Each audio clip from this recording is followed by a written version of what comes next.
How would I describe present laughter in one word? Scrumptious.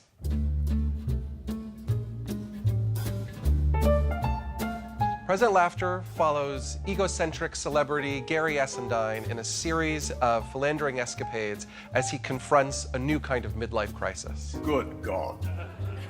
I look 98.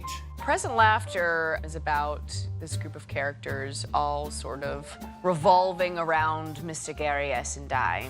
Where's my present? On the piano bench. It's not another glass horse, is it? No, it's a dressing gown for Africa. A dressing gown, Monica. Just what we wanted. It's sort of an insight into this world in the late 1930s. Don't anybody say anything important for 5 minutes.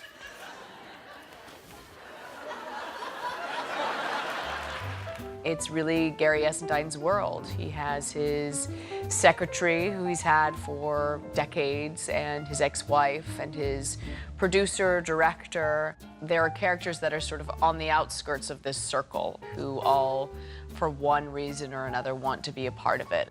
Like a sunbeam upon the tide, which the dark shadows hide. But Gary! Quiet! There's more. He is a superstar of the stage. And we kind of meet him at a crisis moment, thinking about his life and who he loves and who loves him. And what is the strange community of people that I have assembled to represent a kind of family? I was in love with you for longer than I was with anyone else. You can't grumble. I can honestly say, with a lot of love in my heart, that Kevin Kline is probably one of the most extraordinary actors. One of our great comedians, I think. Watching Kevin Kline explore and experiment and find ways to engage with everyone and everything around him, and then watching that process come back the next night with something a little more perfected, that was, for me, the great gift of this production. For 30 years, I've given you everything. I gave you my youth. Where is my youth today? Well, I have a very interesting relationship to this play. I think I'm the only person on Broadway who has been in 2 different Broadway productions of Present Laughter in the last 35 years. I played Daphne Stillington, the young ingenue, with George C. Scott 35 years ago at the Circle in the Square. So I have played the very youngest lady in the play. Now I'm playing one of the older ones. How do you do? Mrs. Essendine.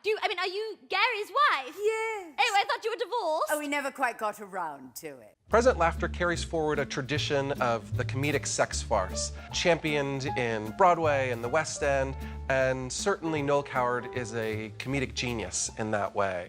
I did the most idiotic thing. I lost my latchkey.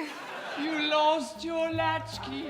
It is some of the most extraordinary comedy writing. It is much more verbally dexterous. It's musical in a way, without being a musical, that you have to listen for the comedy. What on earth's the matter? Have you or have you not seen me overact? Frequently.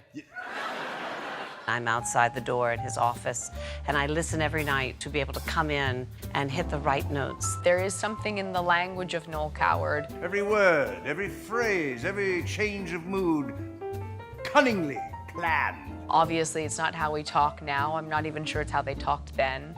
But it's a refined way of speaking. You look strangely young every now and then.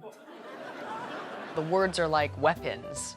And especially for my character, who is sort of playing with Gary, and I consider them to be sort of equal, so they're constantly in this power struggle with each other. There's a certain arrogance about you, a little too much self-assurance. You don't care for competition, I see.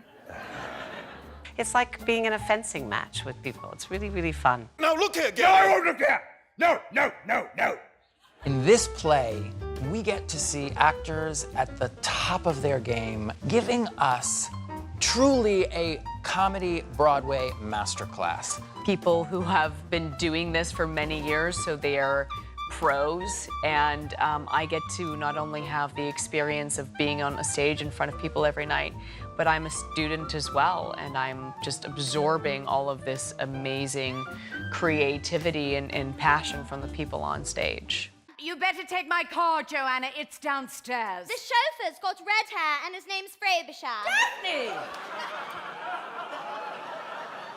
The reason this play gets done so often is because of the fact that it really resounds with audiences of all ages, and it is one of those universally themed plays. I see myself all the time. Eating, drinking, loving, suffering. Sometimes I think I'm going mad. Mad! I could help you if only you'd let me. I'm sorry, dear. What did you say?